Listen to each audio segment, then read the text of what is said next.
यहाँ पर हमें एक मैट्रिक्स ए दे रखा है और ये नॉन सिंगुलर है। नॉन सिंगुलर होने की वजह से इस मैट्रिक्स का जो डिटर्मिनेंट है नॉट इक्वल्स टू 0 है। अब हम हर एक ऑप्शन को वन बाय वन चेक करेंगे। ऑप्शन ए क्या है? If A symmetric then A inverse is symmetric. अगर ए सिमेट्रिक है यानी कि A transpose equals to A होगा और हमें ये देखना है यानी कि टू शो करना होगा कि ए इनवर्स सिमेट्रिक है। अगर ए इनवर्स सिमेट्रिक है तो ये आना चाहिए इसके, तो हमें ये देखना है। तो हम कंसिडर कर लेते हैं ए इनवर्स का ट्रांसपोज, और हम जानते हैं ट्रांसपोज और इनवर्स को इंटरचेंज कर सकते हैं यानी कि ए ट्रांसपोज इनवर्स, और ए ट्रांसपोज किसके इक्वल है? ए के, क्योंकि ए क्या है? सिमेट्रिक। तो ए इनवर्स यानी कि ट्रांसपोज जो है इनवर्स का वो खुद के मैट्रिक्स के बराबर आ गया है, तो ये सिमेट्रिक है। तो ये तो हमारी करेक्ट स्टेटमेंट हो गई।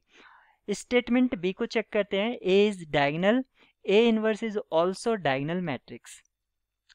चाहे आपका ये सिंगुलर हो या नॉन सिंगुलर हो, उससे डायगोनल पर कोई भी फर्क नहीं पड़ रहा है।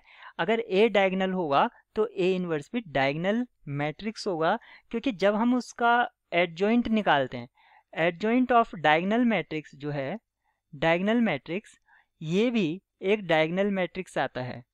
तो जब हम उसका इन्वर्स निकालेंगे, अब इन्वर्स एग्जिस्ट करेगा या नहीं करेगा ये कौन बताएगा? क्योंकि डायगोनल मैट्रिक्स है साथ ही साथ नॉन सिंगुलर है। एक तो ये डायगोनल मैट्रिक्स है और नॉन सिंगुलर है, इसलिए डायगोनल में कोई भी एलिमेंट जीरो नहीं होगा, क्योंकि डायगोनल एलिमेंट से आपकी क्या बनती है? आइगन वैल्यूज बनती हैं। तो यहाँ पर डायगोनल है प्लस नॉन सिंगुलर है, इसलिए ए इनवर्स भी डायगोनल होगा और ये भी नॉन सिंगुलर होगा। स्टेटमेंट बी भी आपकी ट्रू है, क्योंकि हमने डायगोनल के लिए दिखा दिया है, तो स्केलर के लिए तो ऑब्वियस सी बात है ये ट्रू होगा ही होगा। अब हमें ऑप्शन डी को चेक करना है, सिर्फ ऑप्शन डी। ये क्या कहता है? हमने अभी एक रूल पढ़ा है कि ए इनवर्स का जो ए इनवर्स का जो डिटर्मिनेंट होता है वो किसके बराबर होता है? ये डिटर्मिनेंट बराबर होता है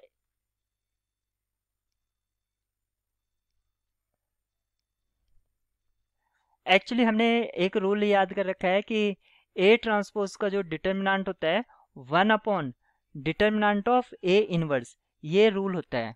ट्रांसपोज का जो डिटर्मिनेंट होता है वो इनवर्स के डिटर्मिनेंट का रेसिप्रोकल होता है। तो यहाँ पर ए इनवर्स का डिटर्मिनेंट कितना है? 2, तो 1 अपॉन 2, और ए ट्रांसपोज का डिटर्मिनेंट किसके इक्वल होता है? ए के, यानी कि ए का डिटर्मिनेंट कितना है? 2, यानी कि 2 और 1 अपॉन 2 इक्वल नहीं होते, यानी कि ये स्टेटमेंट आपकी गलत हो जाते हैं।